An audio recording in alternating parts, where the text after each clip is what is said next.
The grand hall of Station Lumina stretched for half a kilometer, its crystalline walls reflecting the light of 1,000 distant stars.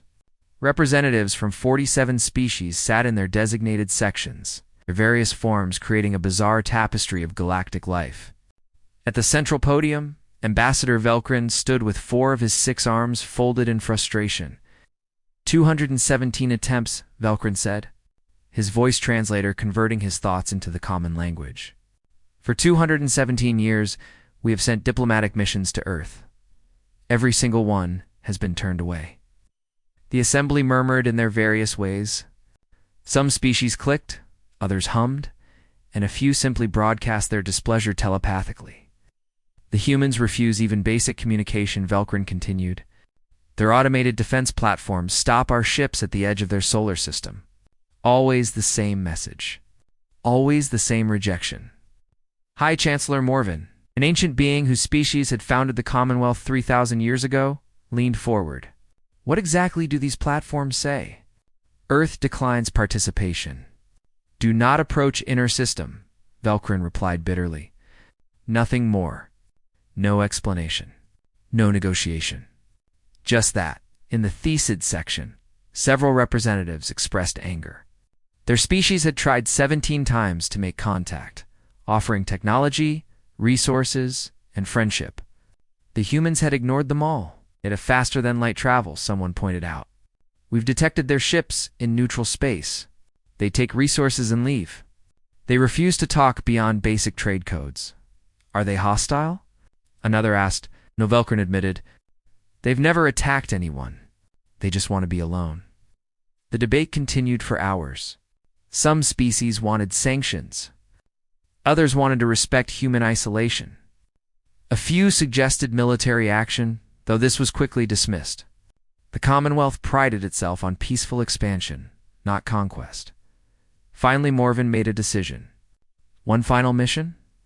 Velcrin will lead it personally, with representatives from 7 species. If Earth refuses again, we implement economic restrictions. They cannot use galactic trade routes while refusing to join galactic society. The vote passed. Velcrin would leave within a month, far from Station Lumina. On the dark side of Earth's moon, Admiral Kong Dayon reviewed intelligence reports in his underground office. The walls were bare metal, functional, and cold. He liked it that way. No distractions. Another diplomatic fleet, his aide reported. They're planning something different this time. Kong read the intercepted communications. His face remained expressionless, but inside he felt weary. How many times would they have to refuse before the galaxy understood? Standard response, he ordered. Turn them away at the heliopause, sir. Dr. Yoon has requested another meeting with the Council. She wants to explain our reasons to the Commonwealth. Kong's jaw tightened. Denied. We've been over this. With respect, Admiral, she makes valid points. If we explained why we need isolation, they might panic, Kong interrupted. Or worse, they might not believe us. We tried that 70 years ago. 3 species dismissed our evidence as fake, called us paranoid. We learned our lesson. The aide hesitated, then asked the question that many in Earth's government wondered. Sir, how long can we maintain this? We can't hide forever. We're not hiding, Kong said quietly. We're preparing. He stood and walked to the window. Through the reinforced glass, he could see Earth rising over the lunar horizon. Beautiful, fragile, worth protecting. The galaxy has lived in peace for so long, they've forgotten what real threats look like, Kong said. They argue about trade routes and territorial disputes. Children's games. They don't look outward anymore. They don't see what's coming. Do you really think it will come? I know it will. The probe data is clear. And when it arrives, the Commonwealth's 12,000 patrol ships won't be enough. Not even close. Deep beneath Earth's Indian Ocean, Captain Han Jisoo walked through the massive underwater facility known only as the Abyss. The structure descended 3 kilometers into the ocean trench. Hidden from satellites and surface detection, here, in absolute secrecy, humanity had built its true defense. Status report, Han said to the engineering chief. The final batch is ready, Captain. That makes 2,000 vessels total. Han looked through the observation window into the flooded construction bay. The warship being assembled there dwarfed anything the Commonwealth possessed. It was 3 times the size of their largest dreadnought, bristling with weapons that had taken 50 years to develop. Propulsion systems. Operational. Weapon systems. Calibrated. Life support. Full capacity for 2,000 crew. Han nodded. 50 years. 2,000 ships. Trillions of dollars. Humanity's entire industrial capacity focused on a single purpose. And the galaxy thought Earth was just being antisocial. Lieutenant Choi Hun-wo approached with a datapad. Captain, we're detecting the diplomatic fleet entering our sensor range. They'll reach the heliopause in 6 days. The Admiral's orders? Standard rejection. Han frowned. She'd been advocating for limited disclosure for years. Not full transparency, but enough to make the Commonwealth understand Earth wasn't being arrogant. But Kong was stubborn, and maybe he was right to be. There's something else, Choi said. He looked nervous. Long-range sensors are picking up unusual readings from the dead reaches. Han's blood went cold. Show me. The data appeared on her command screen. Spatial distortions. Hundreds of them. Moving inward toward Commonwealth space. Analyze these, she ordered. Priority 1. I need to know if these are natural phenomena or ma'am. Ow. Based on the patterns, these match the signatures from the original probe data. Han stared at the screen. It was too early. The projections said they had at least another 5 years. Maybe 10. Get me Admiral Kang. Secure channel. While she waited for the connection, she looked again at the 2,000 warships in various stages of readiness. They'd been building for this moment since she was a child. Since the probe had sent back its last transmission 70 years ago, showing worlds burned to lifeless rock in the massive fleet, responsible Earth hadn't ignored the galactic summits out of pride or fear. They'd ignored them because they were busy building the only thing that might save every species in the galaxy from extinction. The question was whether 2,000 ships would be enough. Admiral Kong's face appeared on her screen. Captain Han, I saw the readings. Confirm? Confirmed, sir. They're ahead of schedule. A long pause. Then Kong's voice, heavy with the weight of decisions made decades ago. Activate protocol revelation. It's time the galaxy knew why Earth stayed silent. And if they don't believe us, then we save them anyway. Velkrin's diplomatic fleet crossed into Sol System with all the ceremony appropriate for such a historic moment. 50 ships representing 7 species, their hulls painted with Commonwealth symbols of peace. They expected the usual automated platforms to intercept them. They were right. Earth declines participation. Do not approach inner system. The same message humanity had broadcast for 2 centuries. But this time, Velkrin made a decision that would change everything. It's broadcast on all frequencies, he told his communications officer.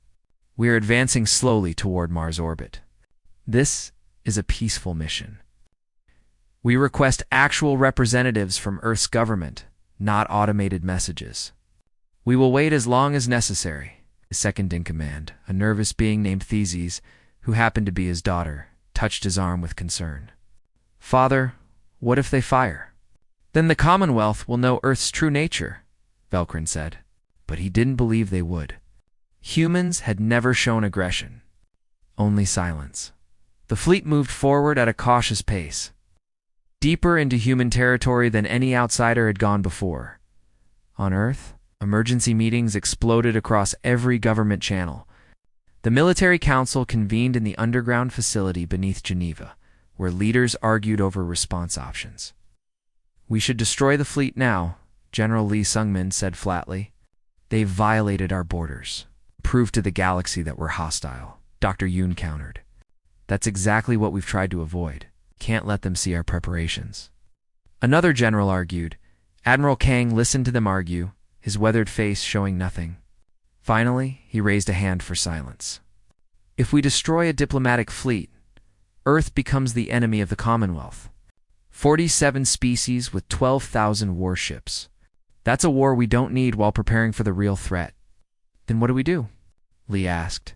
We send Captain Han with the Qian Wang. One ship. She'll meet them at Mars and deliver a message. Nothing more? What message? Dr. Yoon asked. The truth. Part of it, anyway. 3 days later, the Commonwealth fleet hung in orbit around Mars. They'd been scanning the system constantly, trying to understand human capabilities. What they found confused them. Massive industrial centers on the moon, strange energy readings from Earth's oceans, and now something was approaching them. Contact, the sensor operator reported. Single vessel. Massive energy signature. On the main screen, a ship decloaked directly in front of them. The Commonwealth crew gasped collectively. The human warship was enormous, dwarfing their entire fleet. Its design was aggressive, functional. It's covered in weapons they couldn't identify. Captain Han Jisu sat in the command chair of the Qian Wang, watching the alien fleet through her view screen. Lieutenant Choi worked tactical beside her, ready for anything. Open a channel, Han ordered. Her face appeared on 50 screens throughout the diplomatic fleet. She was a woman in her early 40s, with short black hair and eyes that had seen too many simulations of the horrors coming. I am Captain Han Ji-soo of the Earth Defense Force. You've been asking for dialogue? You have it now. Speak. Velkrin composed himself quickly. Ambassador Velkrin of the Galactic Commonwealth. Captain, we've sought peaceful contact for 200 years. Why does Earth refuse? Earth doesn't refuse contact. We refuse participation. There's a difference. Please explain. Han glanced at Lieutenant Choi, who brought up a data package. I'm transmitting information to your fleet. Review it carefully. On every Commonwealth ship, screens filled with images. Dead worlds. Burned civilizations. Massive biomechanical vessels unlike anything in their databases. And readings from a region of space they called the Dead Reaches. 70 years ago, Han said, Earth sent a deep space probe beyond the galactic rim. It found these, we estimate 40,000 vessels. They've destroyed dozens of civilizations. They're moving inward. Toward Commonwealth space. Velkrin stared at the images. His mind refused to accept them. This is impossible. We have no records of such threats. Because you don't look outward, Han said. You've spent 3,000 years managing internal politics, trade disputes, territory arguments. You've forgotten that space contains real threats. If this is true, why didn't you tell us? We did. Han's voice went cold. 70 years ago, we sent this data to 3 Commonwealth species through covert channels. All 3 dismissed it as fabricated, called it a primitive species, trying to gain sympathy and technology. So we stopped asking for help and started preparing ourselves. The silence in Velkrin's fleet was absolute. Officers checked the data, running authentication protocols. The images were real. The readings were genuine. This wasn't a hoax. What are these things? Theseus asked, her voice shaking. We call them the Swarm. Biomechanical organisms that consume everything. They don't communicate. Don't negotiate. They sterilize planets and move on. The probe's final transmission showed them doing this to a world with 6 billion inhabitants. How long do we have? Velkrin asked. Before Han could answer, Lieutenant Choi's screen lit up with alerts. Captain, long-range sensors are detecting multiple spatial distortions at the galactic rim. The pattern matches. They're here, Han said quietly. Ahead of our projections, she transmitted the new data to the Commonwealth fleet. Hundreds of distortions. Massive vessels entering normal space at the edge of known territory. Velkrin watched the readings with growing horror. How many? Estimate 40,000 vessels. Maybe more. The Commonwealth has 12,000 combat ships total.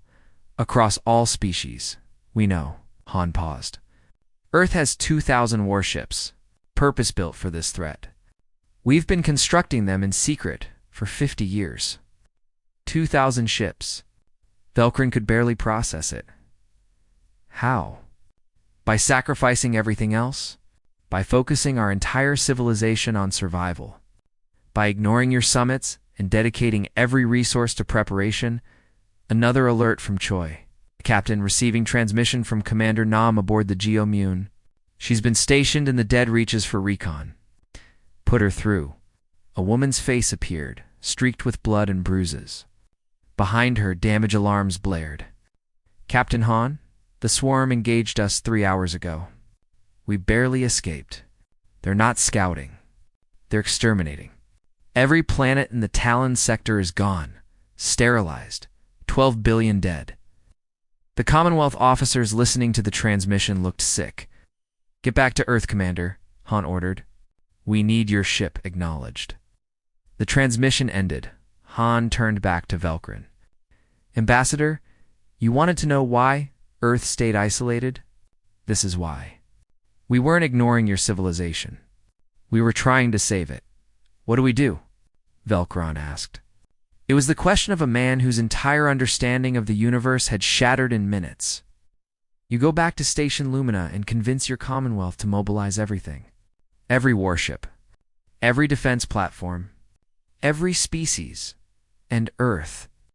Earth activates our fleet. The 2,000 vessels we built while you thought we were being antisocial? Han's expression hardened. We have maybe 6 months before the swarm reaches your core worlds.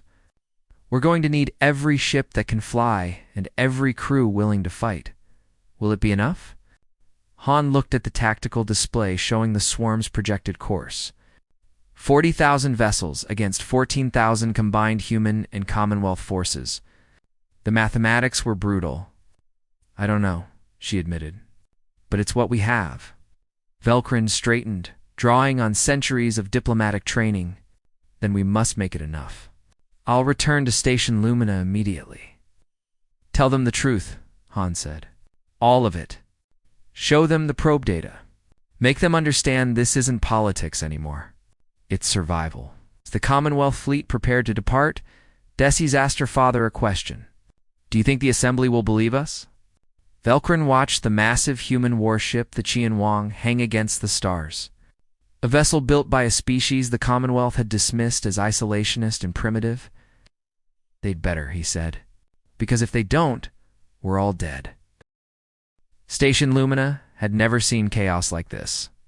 The Grand Assembly Chamber, usually a place of measured debate and careful diplomacy, now resembled a war room. Representatives from 47 species shouted over each other, their translation devices creating a cacophony of conflicting languages. High Chancellor, Morven struck the resonance gong 3 times. A sound that literally vibrated through every being present. Silence fell reluctantly. We have all seen the data, Morven said, his ancient voice carrying authority earned over 12 centuries. Ambassador Velkrin's report is verified. The threat is real. On the central display, images of the swarm played in an endless loop. Dead worlds. Biomechanical ships. The readings from the galactic rim showing hundreds of massive vessels advancing inward. A representative from the Corvash species stood. Even if this is true, what can we do? Our military forces are designed for peacekeeping. System defense. Not this, which is exactly what Earth has been saying, Velkron replied from his position near Morven. They've been preparing for extinction-level warfare while we've been arguing about trade agreements. And you want us to trust them? Another representative demanded. A species that's refused contact for 2 centuries? Before Velkrin could answer, the chamber doors opened. A human woman entered, flanked by 2 guards in unfamiliar uniforms. She walked with confidence despite the thousands of alien eyes watching her. I am Ambassador Bianmingyi, she said clearly. Earth's first official representative to the Galactic Commonwealth. I'm here to provide full disclosure of our military preparations and offer our fleet for the common defense. The chamber erupted again. Questions flew from every direction. Bune waited patiently until Morven signaled for quiet. Please, Ambassador Bune, show us what Earth has built. Bune activated her holographic projector. Detailed schematics of human warships filled the air above the assembly. Officers from various species leaned forward, studying the designs with growing amazement. The Qian Wang-class dreadnought, Bian explained, 3 times the size of your largest combat vessel. Equipped with plasma core missiles designed to burn through organic armor, electromagnetic pulse torpedoes that disrupt bioneural networks, kinetic kill vehicles that can penetrate multiple targets. You've built weapons specifically for fighting these swarm creatures, someone asked. We've spent 50 years analyzing the probe data. Every weapon system is optimized for their weaknesses. Every defensive measure designed to counter their tactics. How many of these ships do you have? 2,000 vessels, ranging from dreadnoughts to fast attack craft, all purpose-built for this threat. The number hung in the air. 2,000 warships, more than most species had built in their entire histories. A Thesid military commander spoke up. And you built all this in secret. How? By prioritizing survival over everything else, Bion said simply. Earth dedicated 40% of our global economy to this project. We developed new technologies, created underwater construction facilities, made sacrifices your species can't imagine, because we knew this day would come. Admiral Kong's hologram appeared beside Bion. His presence made several representatives flinch. This was the man who had rejected their diplomacy for 2 centuries. The question isn't how we built it, Kong said bluntly. The question is whether you're ready to use it. Because the swarm won't negotiate, won't retreat, won't stop until every world in the galaxy is dead. Then we mobilize everything, Morven declared. Full military activation across all member species. Every combat-capable vessel reports to staging areas immediately. It won't be enough, Kong said. The chamber went silent. Commonwealth forces total 12,000 ships. Combined with our 2,000, that's 14,000. Against 40,000 swarm vessels. We're outnumbered nearly 3 to 1. Then what do you propose? Morven asked. A layered defense. Human vessels form the vanguard. We have the firepower and armor to engage their main forces. Commonwealth ships protect core worlds and evacuate populations where necessary. It's not a victory plan. It's a survival plan. Lieutenant Choi, attending the meeting via hologram from Earth, displayed tactical projections. The simulation showed various battle scenarios. Even the best outcomes showed devastating casualties. 23% chance of holding them at the outer territories, Choi reported. Worst case, total collapse in 18 months. The assembly absorbed this in stunned silence. 3,000 years of peaceful civilization, potentially ending in less than 2 years. Dr. Yoon stepped forward from the human delegation. There's something else. I've analyzed the swarm's movement patterns. They're not just destroying randomly. They're searching for something. Searching for what? Velkrin asked. Unknown. But they're consuming biological data from every species they encounter. Genetic sequences. Evolutionary histories. Technology. They're hunting for something specific. What happens when they find it? I don't know. But based on their behavior, I don't think we want to find out. Deep in space, Commander Nam Gi-wan guided the damaged Jiamyong through a field of debris that had once been a thriving star system. The stealth ship's sensors recorded everything, sending encrypted data back to Earth. 3 planets, her science officer reported. All sterilized within the past week. Total population estimate was 20 billion. Nam studied the readings. The swarm had been thorough. Not a single structure remained intact. Not a single life form survived. Even the oceans had been boiled away. Mark this system and move on, she ordered quietly. We need to find their supply lines. 6 hours later, they found something. A massive swarm vessel, 10 times larger than the warships. It hung in space, pulsing with biological energy. What is that thing? Nam asked. Captain, I think it's a spawning ship. It's gestating new vessels. Nam realized the implication immediately. The swarm wasn't just a fleet.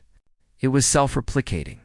Every victory they achieved, every ship they destroyed, could be replaced. Get this data back to Admiral Kang. Priority transmission. That will reveal our position. Do it anyway. They need to know. Back on Earth, General Lee Sungman, oversaw the activation of humanity's entire military force. Shipyards that had operated in secret for decades now opened to the sky. 2,000 warships began launching sequences, their crews boarding with the knowledge that many wouldn't return. In his office, Admiral Kong received Commander Nam's report. The spawning ships changed everything. Destroying the swarm fleet wouldn't be enough. They'd need to eliminate the production capacity. Dr. Yoon, he called. We need to understand their biology better. Find me a weakness in those spawning vessels. I'm working on it, Admiral. But there's something you should know. I've been analyzing the swarm's search pattern.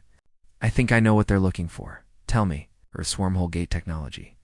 Kong's blood went cold. The gates were humanity's deepest secret. A network of artificial wormholes that could evacuate Earth's entire population to hidden refuges if everything went wrong. How could they know about that? Kong asked. I don't know. But their movement pattern is converging on the Carina expanse. Where our primary gate network is hidden, Kong stood and walked to his window. Below, the lights of cities that might soon be battlegrounds. Above, stars that might go dark forever. If they reach the gates, they could follow us anywhere we run, he said quietly. Yes, sir. Then we can't run. We stand here, or we die here. Admiral, the evacuation plan was designed as our final failsafe. If we abandon it, then we have no choice but to win. Kong turned to face her. Prepare to destroy the gate network. All of it, sir. That's our only escape route. I know. Kong's face was grim.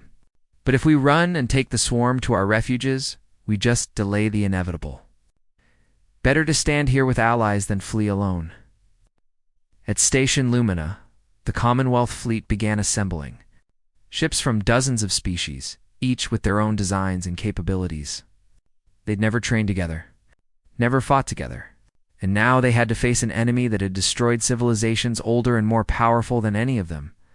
Velkrin stood on the observation deck, watching vessels arrive. Beside him, Theseus asked, Do you think we can win? I think we have to try. Father, I want to fight. My ship is being assigned to the Southern Defense Group. Velkron looked at his daughter. She was young, idealistic, and brave.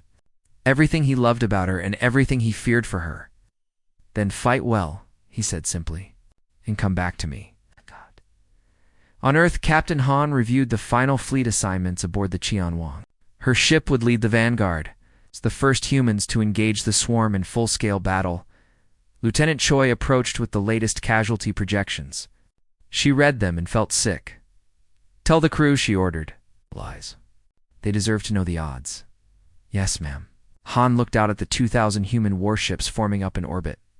Behind them, Earth glowed blue and green and beautiful. Worth dying for. Her communication panel activated. Admiral Kong's face appeared. Captain Han, you have command of the Vanguard fleet. Destination: Vale Nebula. That's where we make our stand. Understood, Admiral. When do we depart? Immediately. The swarm will reach that position in 43 days. We need to be ready. The transmission ended. Han turned to her crew. Navigation, plot course for Vale Nebula. Communications, signal the fleet. All ships prepare for departure. The Vale Nebula hung in space like a curtain of fire and ice. Massive clouds of gas and dust stretched for light years, colored brilliant red and blue by stellar radiation. It was beautiful, and it was about to become a graveyard. Captain Han Jisu stood on the bridge of the Qianhuang, watching the combined fleet take position. 2,000 human warships formed the center of their defensive line. Around them, 3,000 Commonwealth vessels spread out, each species maintaining their own formations. Final positioning report, Lieutenant Choi announced. All vessels are in place. Defensive grid is active. Han studied the tactical display. 5,000 ships against an enemy, 4 times their size? The mathematics were brutal, but the plan was sound. The Vale Nebula's dense gases would disrupt long-range sensors, forcing the swarm to come through narrow corridors where human firepower could concentrate. Time to contact? She asked. 17 minutes, Choi replied. His voice was steady, but Han saw his hands trembling slightly. This was his first real battle. All their training, all their simulations, were about to become terrifyingly real. Admiral Kong's face appeared on her command screen. Captain Han, you have tactical command of the Vanguard. Commonwealth forces will follow your lead. Understood, sir. And Captain, we're burning the gates. Han felt her stomach drop. The wormhole gates were humanity's last hope. Their escape route, if everything failed. Sir, if we lose here, then we lose together with our allies, Kong said. No more running. No more hiding. We stand here, or we die here. The transmission ended. Moments later, across multiple star systems, brilliant flashes marked the destruction of Earth's secret gate network. Humanity had just closed its back door. There was no retreat now, Captain Choi said quietly. That was our only way out. I know. Han straightened in her chair. Signal the fleet. When the gates went dark, humanity committed everything to this fight. We're not holding anything back. Tell them to fight like their worlds depend on it.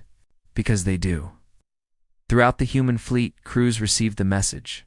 Engineers pushed reactors to maximum capacity.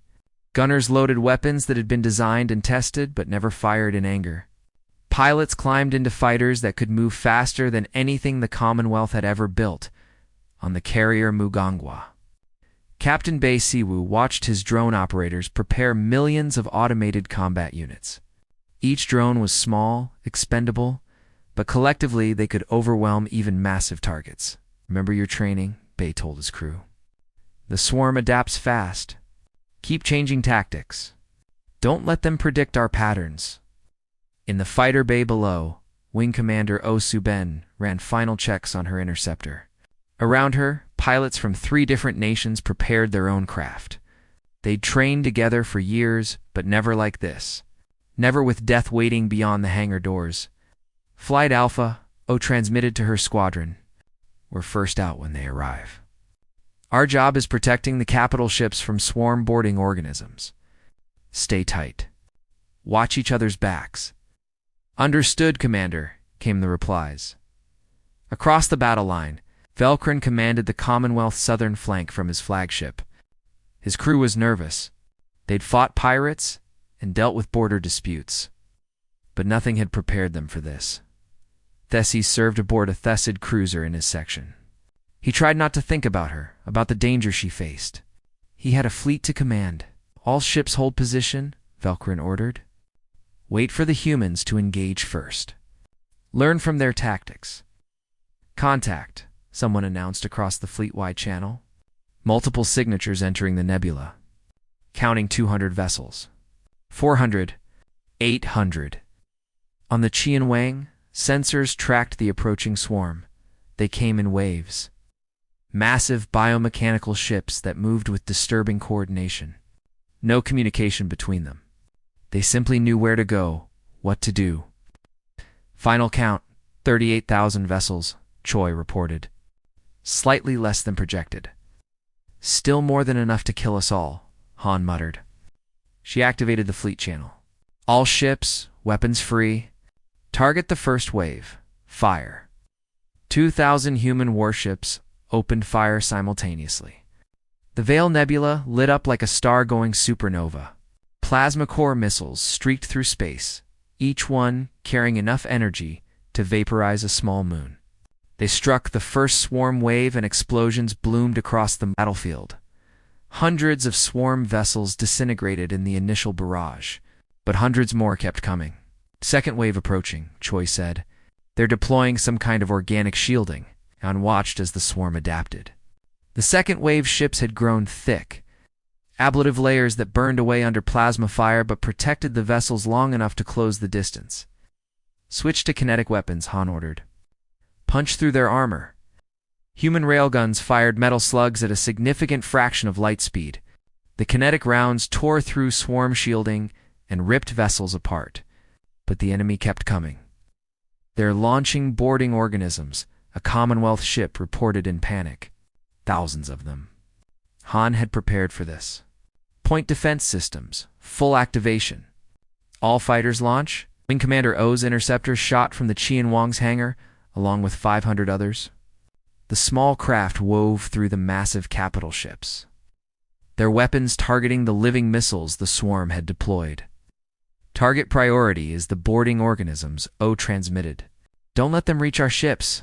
Her squadron moved with practiced precision, each pilot covering the others. They destroyed hundreds of the swarm creatures, but some got through. O watched in horror as a Commonwealth cruiser was penetrated by dozens of organisms. Within minutes, the ship went dark. The organisms consumed the crew from inside, Choi reported, his voice shaking. Their biological weapons? Deploy counter-bioweapons, Han ordered. Authorization code, Theta 7. Human ships released viral agents designed specifically for swarm biology. The boarding organisms began crystallizing and shattering. It was effective but horrifying to watch. Captain Bay launched his drone swarms. Millions of small automated units spread across the battlefield, creating a cloud of targeting confusion. The swarm vessels wasted firepower on the drones, while human capital ships maneuvered for better firing positions. Focus fire on the large vessels, Han commanded. 10 kilometers or bigger. Those are their command ships. The combined fleet concentrated on the largest swarm vessels. These huge organisms coordinated the smaller craft around them. Destroying them created chaos in nearby swarm forces.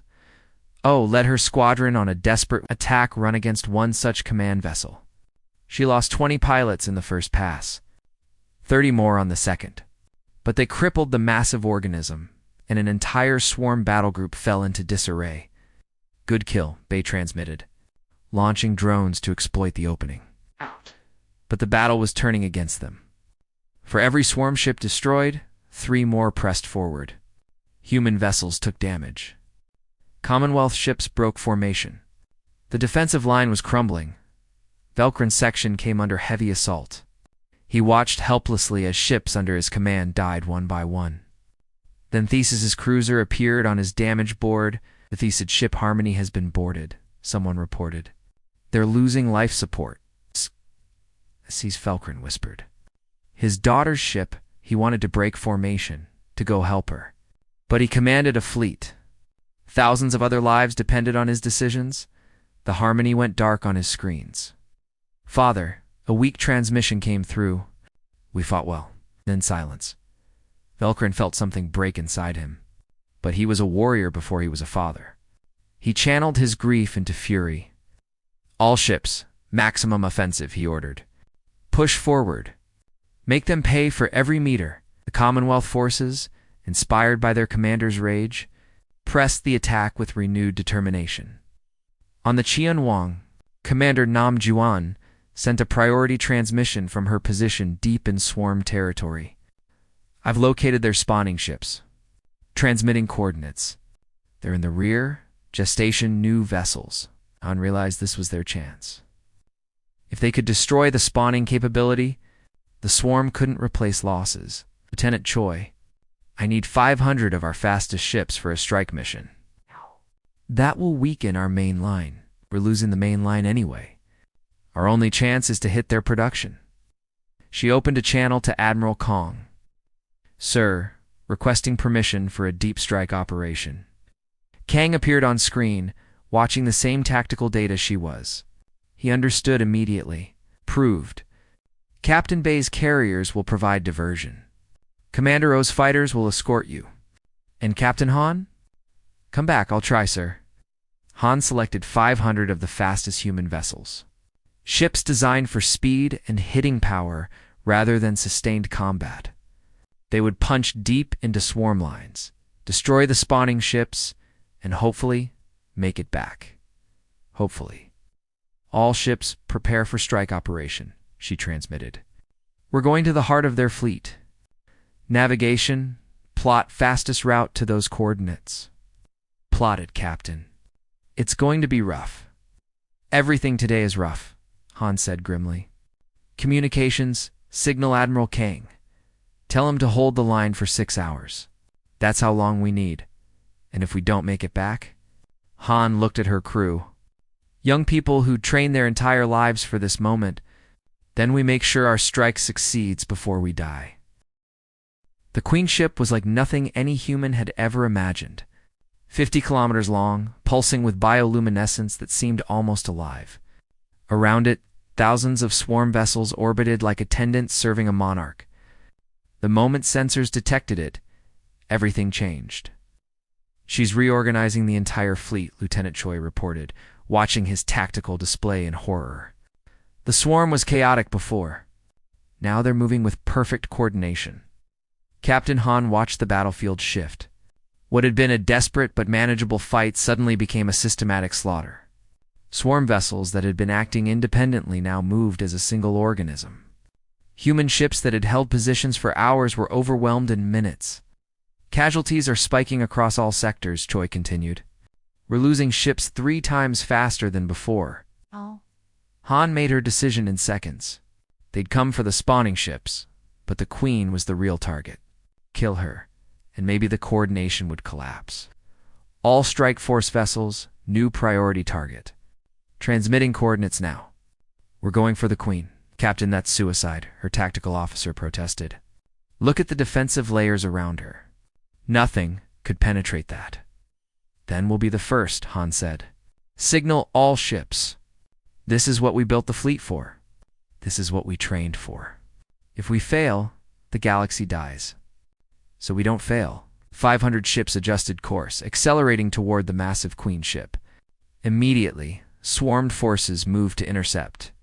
Captain Bay's carriers launched every drone they had, creating a massive swarm of their own. Millions of small craft filled space, overwhelming swarm targeting systems. It wasn't much, but it gave Han's strike force a few precious minutes. Wing Commander O led her remaining fighters ahead of the capital ships, clearing a path through the swarm defenders. Her squadron had started with 200 pilots. Now she commanded 40. Each one knew they wouldn't see home again. Earth, O transmitted simply. Her fighters dove into the swarm screen, her weapons blazing. She destroyed 3 enemy vessels before swarm interceptors caught her. Her last transmission was calm. "Strike true, Captain Han." Then her signal went dark. Han felt each loss like a physical blow, but she couldn't stop. The strike force pushed deeper, taking horrific damage. Ships exploded around her. Good crews, good people, dying in fire and vacuum. Commander Nam's stealth ship. The Geomung was already in position near the Queen. Her vessel was barely holding together, but she provided targeting data that saved countless lives.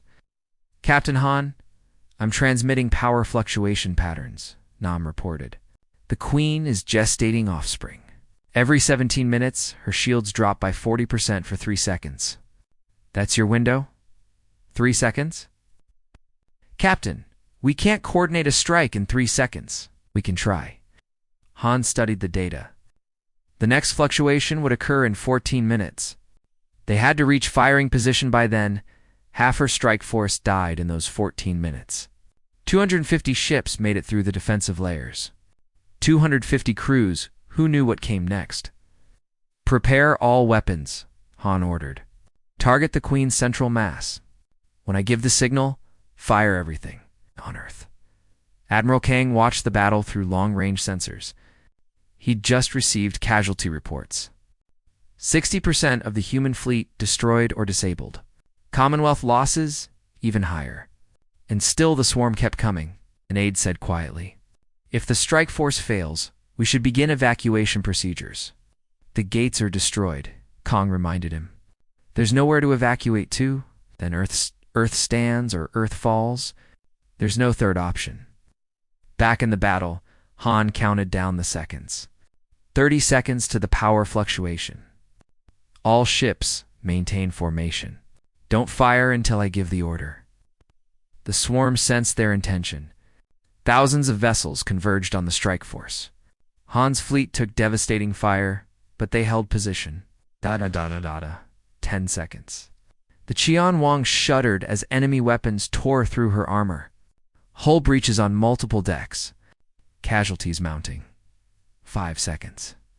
Commander Nam's ship, unable to escape, made one final sacrifice. She rammed the Geomung directly into a cluster of swarm defenders, clearing the path to the Queen. 3 seconds. Target locked. The Queen ship's power signature fluctuated. For 3 seconds, her shields dropped. Fire everything.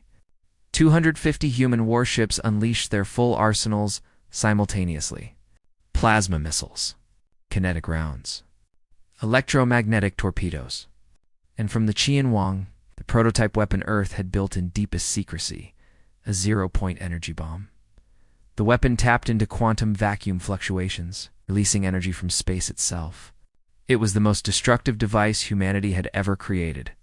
They built only one because the mathematics suggested it might accidentally destroy whatever star system it was used in. Han fired it anyway. The detonation was visible from 3 star systems away. A sphere of pure energy expanded from the Queen ship's location, vaporizing everything within 1,000 kilometers. The Queen, her attendant vessels, a substantial portion of the strike force simply ceased to exist. On the Qianwang systems failed across the ship. The zero-point bomb's release had damaged even its launching vessel. Emergency power kicked in seconds later. Status report, Han demanded, pulling herself from where the blast had thrown her. Choi's console was sparking, but he read the data. The Queen is destroyed. Confirmed. And Captain, look at the swarm fleet. On the tactical display, the enemy formation was collapsing. Without the Queen's coordinating intelligence, 40,000 vessels became 40,000 individual organisms. They fought on, but their systematic tactics dissolved into chaos. Signal all ships, Han ordered. The Queen is dead. Now we finish this. What followed was 18 hours of brutal combat. The swarm vessels, though disorganized, were still deadly. But without coordination, the combined fleet could systematically eliminate them. Velcron, his grief channeled into determination, led Commonwealth forces in a relentless assault. He'd lost his daughter, lost thousands under his command. But he would see this through. Captain Bay's carriers, though heavily damaged, continued launching drones until their systems failed. General Lee's ground forces stood ready to repel any swarm organisms that reached inhabited worlds. But none made it through. By the time the last swarm vessel was destroyed, the cost was clear. 47% of human forces. 61% of Commonwealth forces. Over 2 million personnel dead or missing. But the galaxy survived. 6 months later, Captain Han, promoted to Admiral, stood beside High Chancellor Morven on Station Lumina. The chamber was packed with representatives from every species, all gathered to witness Earth's formal admission to the Galactic Commonwealth. For 2 centuries, Morven said, we wondered why Earth chose isolation. Now we understand. They weren't ignoring us. They were protecting us. Building the fleet we needed. Making the sacrifices we were too comfortable to make. Admiral Kang, though retired, attended via hologram. His life's work was complete. Earth was no longer alone. Dr. Yoon, now Chief Scientific Liaison, was already sharing Earth's defensive technologies with Commonwealth engineers. The plasma weapons, the counter-bioweapons, everything humanity had developed in secret. Lieutenant Choi, now Captain Choi, commanded the rebuilt Qianwang. His first mission was exploring the dead reaches, ensuring no swarm remnants survived. General Lee oversaw construction of new defensive installations throughout Commonwealth space. Applying lessons learned from the war, Velcron returned to his homeworld, carrying his daughter's ashes. The memorial service was attended by representatives from every species, but the Earth's honor guard meant the most to him. Warriors who understood loss, Ambassador Bion addressed the Grand Assembly one final time. Earth spent 2 centuries preparing for a threat we hoped would never come. We built our fleet not to conquer, but to preserve. Not for ourselves alone, but for every species that dreams of tomorrow. Ow. The vote was unanimous. A joint defense initiative was established, drawing personnel and technology from all member species. Never again would the galaxy be caught unprepared. On Earth, monuments were erected for the fallen. Commander Nam's name was carved first, followed by Wing Commander, Captain Bay, and thousands of others. People visited daily, leaving flowers and prayers. Dr. Yoon came often. She stood before the memorial wall, reading names of people she'd known, People she'd trained with? People who died so others could live? You were the shield the galaxy didn't know it needed, she whispered, repeating Admiral Kong's dedication speech. The sword it didn't deserve, and the proof that humanity, at its best, fights not for itself alone, deep in the dead reaches. Captain Choi's exploration fleet made a discovery that changed everything. Ruins of civilizations consumed by the swarm over thousands of years. And among those ruins, one final transmission from a species that died 10,000 years ago. The message was simple. Translated from mathematical language, they are not the only swarm. They are not the worst. Prepare. Choi transmitted the message to Earth, to Admiral Kong, to Admiral Han, to everyone who needed to know. Han read it in her office aboard the new orbital defense station. She looked out at Earth below, blue and green and beautiful. Around the planet, shipyards were already building the next generation of defensive vessels. Humanity had learned its lesson well.